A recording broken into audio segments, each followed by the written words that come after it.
Chapter 16. "So," began Roland as they walked down the corridor, "are you okay with this?" "This?" questioned Holly. "The dueling," he replied. "I guess so," said Holly.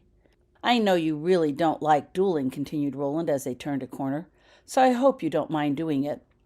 "I suppose not," replied Holly. "It's different than what I expected." "It's kind of weird, actually," she reflected. "Dueling without the emotions. I never realized how much I've come to depend upon them."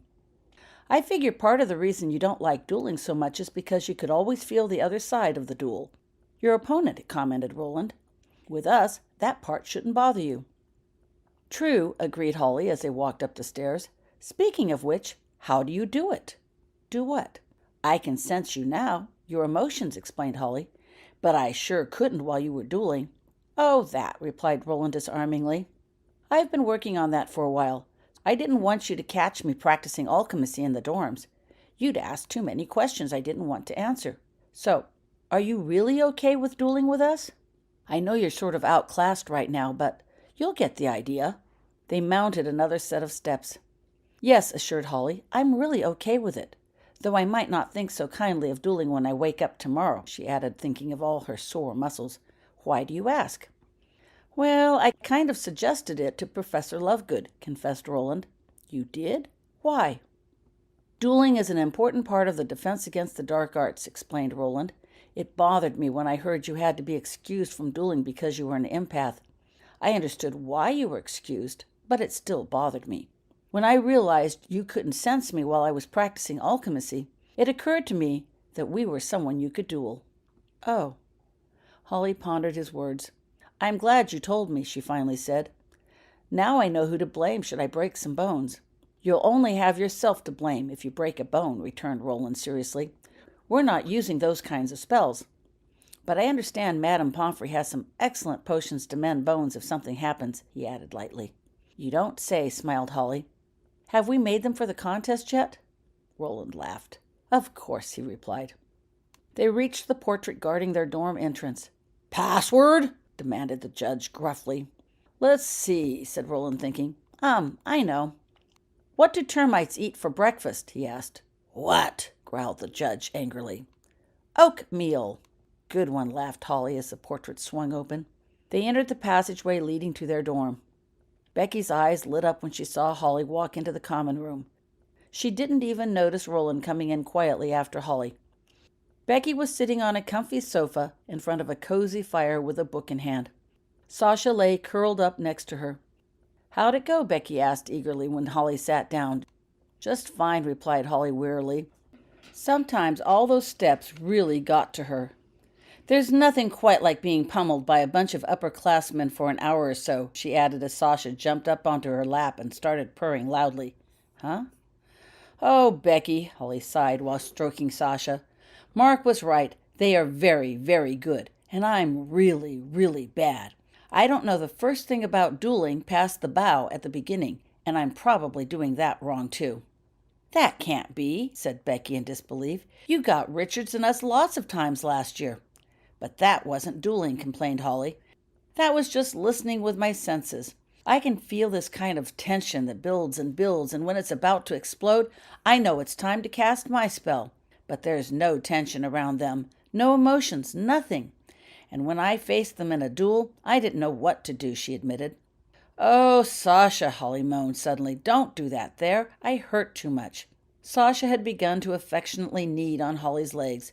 "Do it on my shoulders instead," she suggested. With a nudge from Holly, Sasha obligingly jumped on Holly's shoulder and started kneading there. A miniature massage.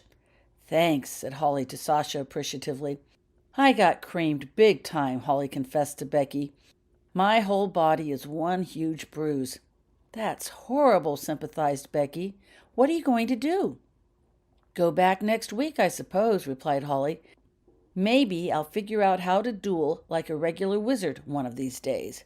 Preferably sooner than not. I ache all over," she sighed. "Is there anything I can do to help?" asked Becky with concern. "Yes, just tell me when it's time for dinner. I'm exhausted, and I'm going to take a long soak in the tub." "Okay," replied Becky. What do you want me to tell Hagrid?" "Hagrid?" Yes, Hagrid.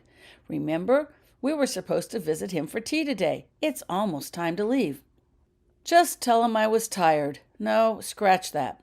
Hagrid would ask too many questions, and I don't want you to have to lie for me. They really are serious about not talking about the class, so we can't tell him what I've really been up to. But Hagrid's a professor, protested Becky. I know, replied Holly, but Albus, James, and Rose aren't, and they'll probably be there too. I know they wouldn't talk, but I'd feel better not saying anything to anyone. Give me a few minutes to change, she told Becky as she pushed herself off the sofa, and then I'll be ready to go with you. It took longer than a few minutes, but finally Holly was ready to join Mark and Becky on the way to Hagrid's. The Potters didn't make it to the tea. Hagrid explained that they had stopped by earlier to cancel. There was a Quidditch practice they had to attend instead. Rose decided to stay with them and watch. Hagrid, said Holly suddenly as she sipped her tea, where's Lulu? Holly had been sitting quietly, trying to ignore the ache in her muscles and stay awake while letting the conversation drift around her. In the distance, practicing over Lulu's pen, Holly could faintly sense the excited emotions of the Gryffindor Quidditch players. All but one, that is. Matthew was no doubt there, but practicing alchemy. Strange, it had never before occurred to Holly that she might not be able to sense other emotions. No wonder Hela Winonan had wanted her to practice head counts. Now Holly wondered who else practiced alchemy. Lost in alchemy thoughts, it took Holly a while to realize something was missing, that she hadn't once heard Lulu's loud roar or felt that solid wall of hatred, hence the question. Oh, said Hagrid, I gave him to my brother Gwamp. Your brother, said Mark, setting his mug down on the table. I didn't know you had a brother. Half-brother, actually, explained Hagrid proudly. More tea, anyone? Everyone politely shook their heads. He's very shy, continued Hagrid, pushing Fang out of the huge armchair before sitting down. Gwamp came by to visit for Christmas. He was real taken when he saw Lulu. That's when I decided she would make the perfect gift. You see, him and the missus are expectant, and I figured Lulu would make a great pet for the new baby. Gwamp's never had a pet before. You should have seen his face when I told him. He was right pleased. I sure hope the baby has a thick skin, murmured Becky. Holly and Mark smiled. What do you plan to get next? Asked Holly, rubbing gently behind Fang's ears and soaking up his happy emotions. Not sure, replied Hagrid thoughtfully, leaning back in his chair. Headmistress McGonagall thinks I should give it careful consideration and wait till summer to get a new pet. She says getting a new pet now may be too distracting and hinder my teaching. What do you think? Well, said Becky slowly, if you wait, you'd be able to do some traveling to find the right animal. That would give you more choices. That's a good point, mused Hagrid. Say, Hagrid, said Becky, changing the subject, would it be okay if we came here to study even if you weren't home? What for? Asked Hagrid. You've got libraries for that, don't you? True, agreed Mark, but Holly needs some private place outdoors to practice her empath stuff, and as we can't go into the forest, we were hoping we could help her practice here instead. Well, said Hagrid thoughtfully, since it's for school, I suppose it would be okay. Thanks. The next day, Holly was sitting on the wall of Lulu's old pen watching a Gryffindor Quidditch practice session. A hot soak in the tub the previous night, coupled with Ravenda's ointment, made it possible for Holly to make it through the morning without wincing too much. Holly had felt much better after lunch, once her muscles had warmed up, but still she enjoyed the excuse to sit and rest a while. As Holly had 2 relatives on the team, the Gryffindors didn't mind her presence. It was Becky's idea. Holly should try focusing on just one person on the team, mentally following that person's emotions around to the exclusion of all others. If she could do it while ignoring the other players, it would be a bit like selective blocking. Sasha was curled up on Holly's lap, purring away. She was there to mute the emotions of the other players, so Holly didn't have to block while she followed her one player. In this case, Holly had her eyes closed and was following the progress of Albus, one of the beaters. Holly was very familiar with his emotions from class. Albus's emotions were easy to recognize from a distance. Ow! Said Holly suddenly as she started rubbing her shoulder. She opened her eyes and sneaked a peek. Albus had just taken a hit from a bludger. Hiya, cuz, came a voice from behind her. Holly gave an involuntary jump. Following one person around did seem to work like selective blocking, but it had its drawbacks. She hadn't realized James was there at all. "What's new?" asked James as he sat down next to her. "Oh, not much," replied Holly, still rubbing her shoulder. "Just watching the practice." "With your eyes closed?" "Yeah, well, there's more than one way to watch a game," replied Holly vaguely. "Aren't you supposed to be out there practicing too?" James shook his head. "Not now," he replied. "The substitute is practicing. Taylor wants to try his hand at every position, just in case. I'll be back up there flying in a while." He watched the players a bit, wincing as Lawrence, the keeper, failed to block a scoring point thrown by Matthew Kirkland, one of the chasers. Holly hadn't felt him earlier, but now she could sense Matthew's emotions plainly. The pleasure and excitement he felt at his success was infectious. Holly smiled with him. "I brought you something," said James, interrupting her thoughts. He casually pulled a small box out of his pocket and handed it to Holly. "It's from Grandmama and Grandpa." Holly took the box and opened it. Inside was a tiny silver charm. Holly took the charm out and examined it closely. It looked to be of a smiling little girl in pigtails. "It's supposed to be Meg," explained James. "Grandpa says to tell you thanks, and he promises to never make another invention large enough for a person to get into." Holly unclasped her bracelet and attached the charm. "Grandmom says to tell you she'll make sure he keeps that promise," James added. Holly smiled. "Would you thank them for me?" she asked while she refastened her bracelet on her wrist. It held quite a few charms on it now, and jingled pleasantly. "No problem." The Hufflepuff against Slytherin Quidditch match was held on Saturday. Holly and her friends sat up at the top of the bleachers to watch. The weather started out cloudy and cold, but nobody minded. Everyone was bundled well and in high spirits in anticipation of the contest. Then the snow began to fall. It started slowly, a couple of flakes that could be easily ignored, and then more fell, making the match difficult to watch. Even the commentator had a difficult time calling the action. Groups of students huddled under umbrellas while they tried to watch.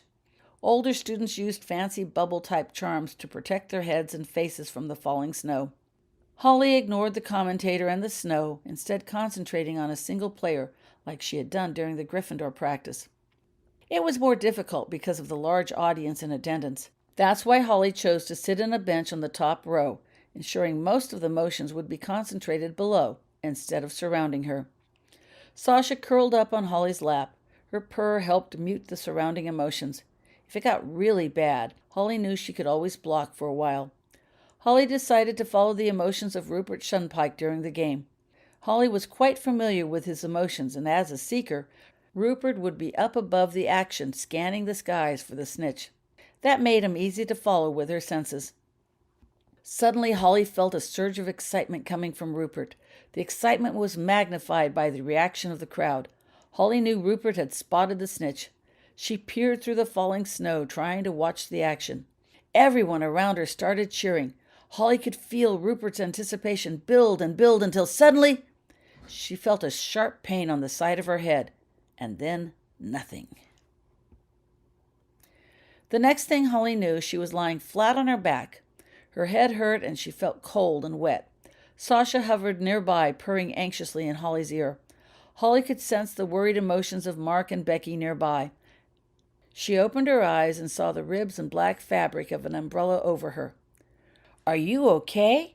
Becky's face came into view, blocking Holly's vision of the umbrella. "I think so," said Holly, sitting up. The sudden motion made her feel dizzy.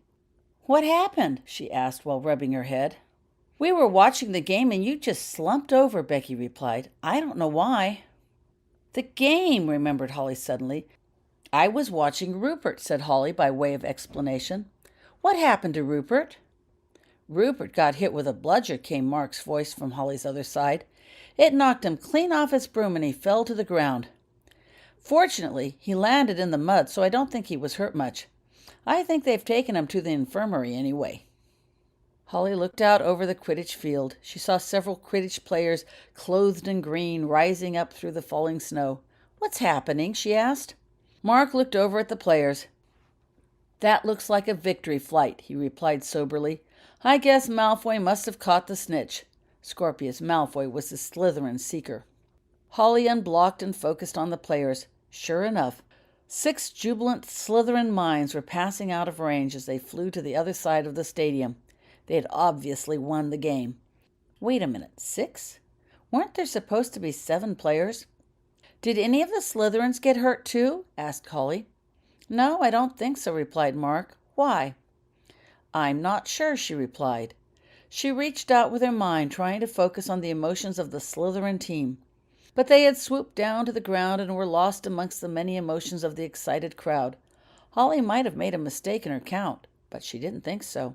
She was sure one of the players must have been practicing alchemy. Roland, began Holly urgently, can I talk with you? Roland looked up. Sure, he replied easily. What is it? Holly had found Roland alone in the Hufflepuff library. Holly discovered Roland spent much of his time there, instead of the common room, explaining why she hadn't noticed him practicing alchemy. You know that Quidditch match yesterday? She inquired. Sure, said Roland. Tough luck about that bludger. At least Rupert will be okay, though, he added. Well, continued Holly, I think one of the Slytherins is practicing alchemy. In fact, I'm sure of it. I just don't know which one, she added breathlessly. So, said Roland unconcerned, what of it? But, sputtered Holly, he wasn't in class last week, and he was very, very good. That's quite possible, agreed Roland. But why are you so upset? Not everyone who learns alchemy is studying to be an Auror. What? Roland put down his quill. Alchemy is an elective course open to 6th and 7th year students, he explained. Many students sign up for it. It's a fairly difficult skill, and few students actually receive passing scores on it. But that doesn't stop them from trying to learn the basics. But why? Began Holly, struggling to put her thoughts into words. I mean, if you're not going to be an Auror, doesn't that mean you've got something to hide? No, replied Roland calmly. He marked his place in the book he was reading, closed it, and gave Holly his full attention. Alchemy is a skill required of many of the members of the Ministry of Magic. It is? Yes. You see, he explained, 20 years ago, Lord Voldemort had people working for him everywhere, even within the Ministry of Magic. Roland noted the look of surprise in Holly's eyes. He'd been the first person outside of Professor Lovegood and the Potters she'd actually heard use Voldemort's name.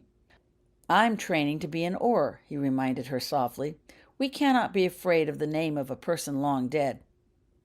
Anyway, he continued, Lord Voldemort gained almost total control of the Ministry without ever showing his face. That's why the Ministry put wanted posters out on your cousin Harry Potter instead of helping him. Sure, he continued, there were lots of good people in the Ministry, too. But they were mixed between the spies and agents of Lord Voldemort. There were also a lot of bureaucratic quill pushers, interested only in following the rules no matter who made them. They were too nearsighted to know what was really going on around them. There were a lot of trials afterwards, examining the questionable actions of different individuals in an attempt to clean out the Ministry. I don't remember reading anything about that, said Holly. She had read numerous books while in the Defense Against the Dark Arts class, paying particular attention to anything that had to do with the days of Lord Voldemort and Cousin Harry. In response, Roland showed Holly the cover of the book he had been taking notes from.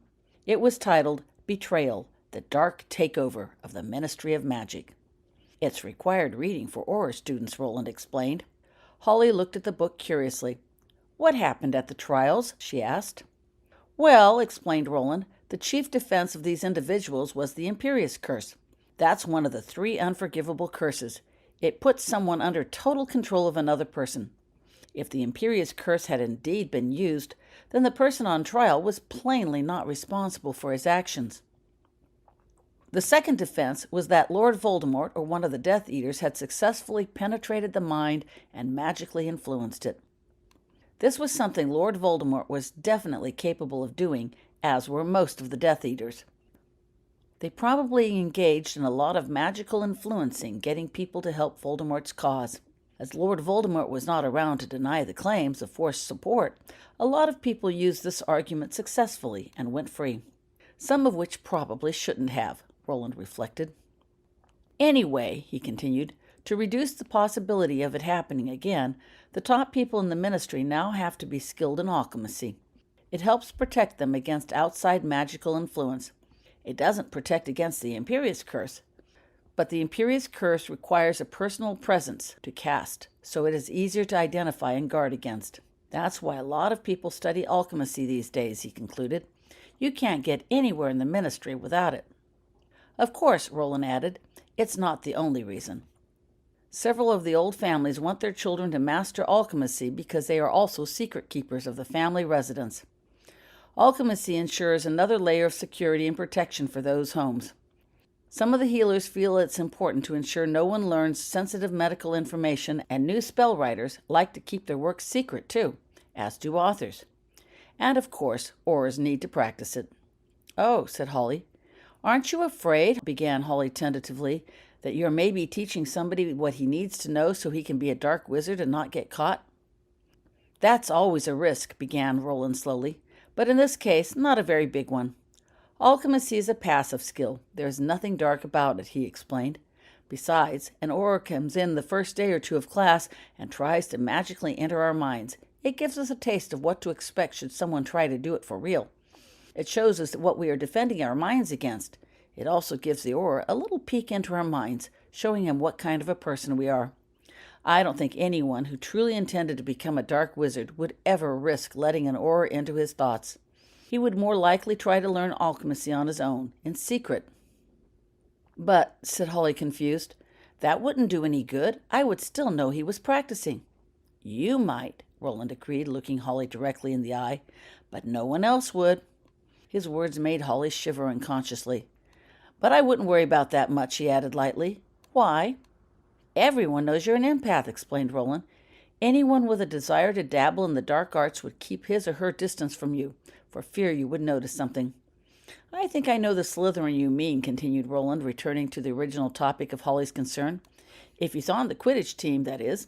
I signed up for alchemy with him last year. I didn't know he had passed, but I'm not surprised. His dad works in the ministry, and I'm sure he plans to do so too.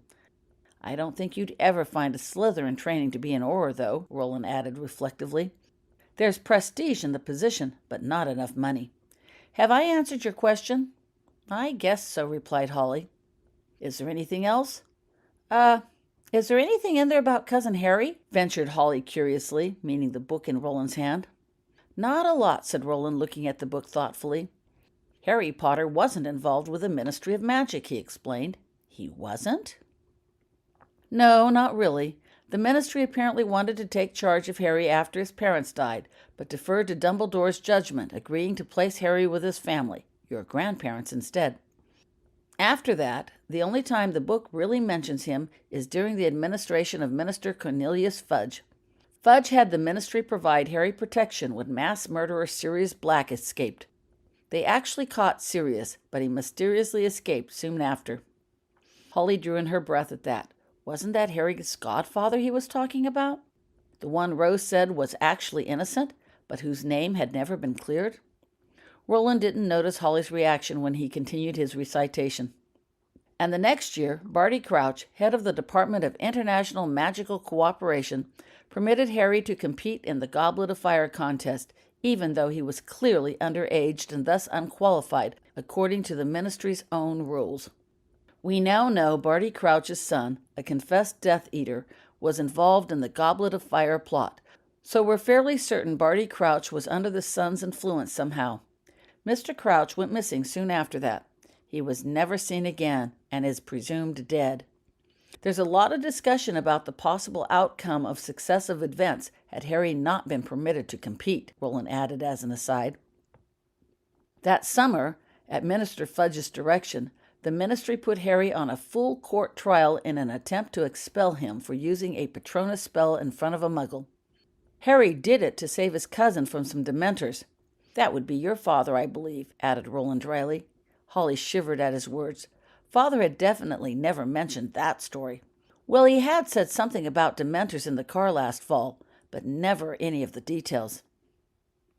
In the spring, continued Roland, Fudge ordered a review of the Ministry security system after a fight occurred inside the Ministry of Magic, which involved Harry Potter and his friends, Dumbledore's army, against Lord Voldemort and the Death Eaters. Part of the battle actually occurred in the Department of Mysteries, one of the most secure faculties in the Ministry. Roland paused as he thought for a moment. The only other mention of Harry Potter, he added, was 2 years later when the Ministry put Potter on a most wanted list in connection with the death of Albus Dumbledore. Fudge wasn't Minister then.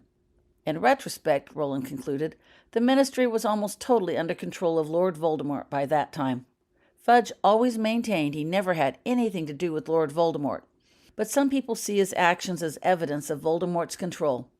It would explain a lot. How else could Sirius have escaped so easily? And that trial. It was only a case of underage magic. It shouldn't have been an offense that merited expulsion. But we'll never know for sure, finished Roland, which is why alchemy has become so important. Roland looked up at Holly. Anything else? I guess not. Good, said Roland. I'm glad I could help. Now, I've got these papers to finish before tomorrow, he said, opening his book and picking up his quill. See you next Thursday. Okay. Fang, get off of me. Holly pushed, twisted, and squirmed, attempting to shove Fang's heavy body off her. As usual, Fang ignored her efforts, merely repositioning himself around her shoes and planting his face in front of hers, insisting on an ear and/or body rub. Holly finally got him to move by using her wand and causing a bone to fly out of her bag and sail off into the distance. Fang responded by giving a happy bark while chasing off after it. Taking advantage of the sunny day, Holly was outside Hagrid's hut trying to learn more about her empathic abilities. Of course, Hagrid's hut came with Fang, and Fang viewed Holly's presence as a marvelous opportunity to get more attention. Holly had taken to bringing along a bag of bones from the kitchen to toss to Fang one by one when he got really annoying. That usually gave her several minutes of peace to concentrate on other matters. Mark had compiled a list of things to try involving Holly's abilities, including what Healer Winonan had mentioned to Holly last fall, ideas suggested at the Hufflepuff meetings, and anything else he, Holly, and Becky had thought of. They were systematically trying and crossing them off, one by one. So far, all the suggestions on selective blocking had failed dismally. Today, they were working on learning what Holly could and could not do with Sasha. They had gone to the Quidditch field to determine how far away Sasha could be and still be sensed by Holly. The group had also confirmed Holly could sense Sasha behind stone walls and doors. The door to Hagrid's hut opened. Sasha raced out, followed by Mark and Becky. "Any luck?" asked Becky, walking up to Holly. They had been inside, passing Sasha back and forth between them. "No," sighed Holly, stroking Sasha, who had already curled up on Holly's lap while purring loudly. "Unblocked," Holly added. "I know exactly who is holding her, because I can sense all your emotions and your location. But blocked, I can only tell where Sasha is, and not who is holding her." "Well, I guess that's definite then," said Mark, crossing off another item on his list. "You can't use Sasha to augment emotions." Mark looked up at the sky.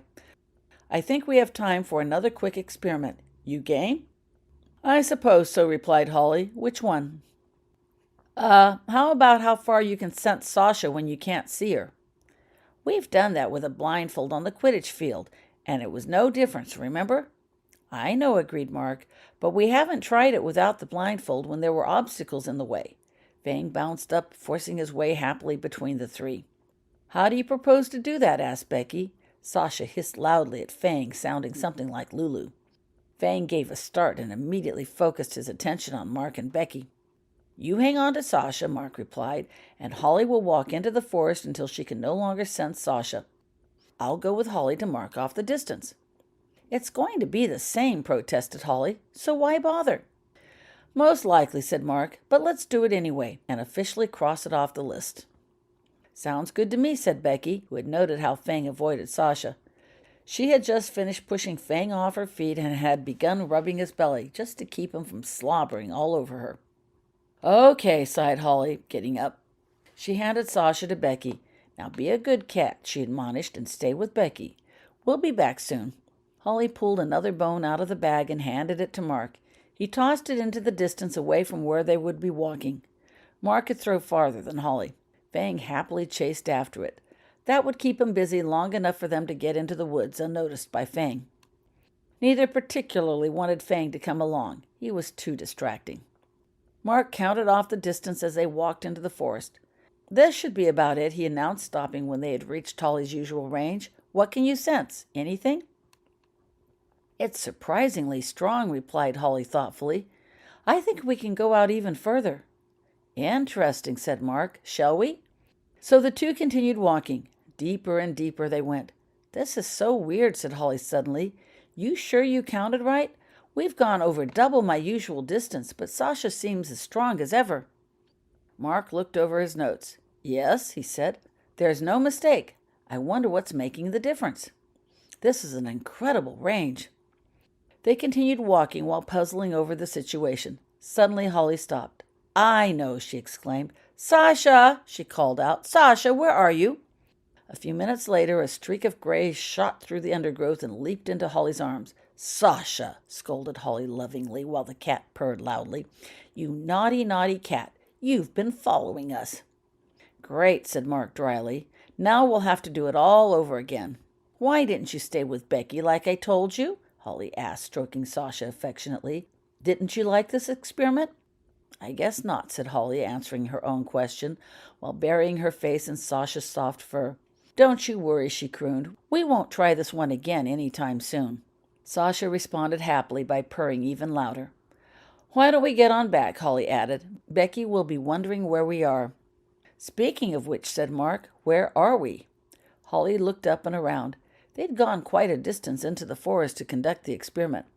I was counting on you honing in on Sasha to get us back safely, continued Mark. But with Sasha here with us, his voice trailed off. No problem, said Holly. Sasha can lead us back. She's good at that, aren't you? Holly again buried her face in Sasha's fur. Right, said Mark practically.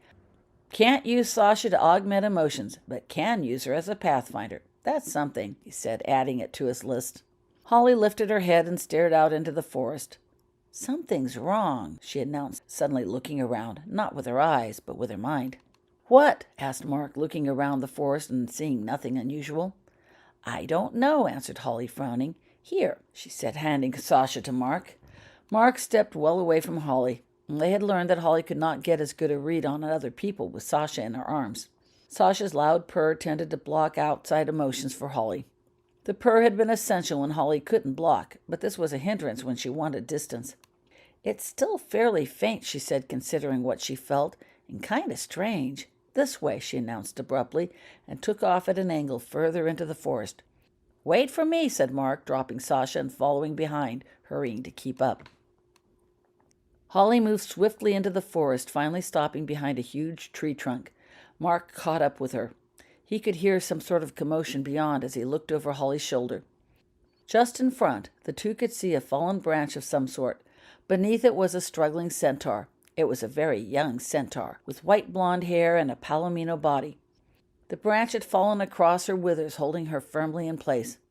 Ordinarily, the centaur could have used her hands to work her way out, but her hands were busy swishing broken branches, chasing off 5 large spiders that menaced her. The spiders were nearly as big as Fang, over 1 meter high, with black, hairy bodies. They circled around the centaur like a pack of wolves. 1 or 2 spiders would rush in attacking her with their long pincers. While she was beating them off with their branches, others would come in from behind to attempt the same thing. So far, the centaur was holding her own against the spiders, but while Holly and Mark watched, 3 more spiders joined the group. Soon, the centaur would tire, or be overwhelmed by the sheer number of spiders. What'll we do? Whispered Mark. Help her, of course, replied Holly. Know any anti-spider spells? Mark shook his head. No, he said, but maybe, he muttered thoughtfully. He pulled out his wand and pointed it at the nearest spider. Reducto, he commanded. The huge spider immediately shrunk to half its original size. It scurried about distractedly, bumping into other spiders while trying to figure out what had just happened. Holly giggled. She pulled out her own wand, pointed it at another spider, and cried, Reducto! That spider shrank as well. You keep on shrinking spiders while I get that branch, commanded Mark. He immediately began to creep closer for a better vantage point from which he could cast a spell on the branch. Reducto! Shouted Holly again and again. The large spiders continued their attack on the centaur, ignoring the smaller spiders bumping into them nearby. Other spiders continued to join the group. Wingardium Leviosa! Cried Mark, causing the branch to slowly lift up. The centaur abandoned her efforts to beat off the spiders and immediately scrambled to get on her hooves. When she had worked her way out from under the branch, Mark let it drop with a resounding crash. The centaur leaped forward at the sound of the crash, bumping into several spiders along the way. Then she spun on her hind legs away from Mark and Holly. Without a word, the centaur leaped over the spiders in front of her and raced off into the forest, vanishing from sight.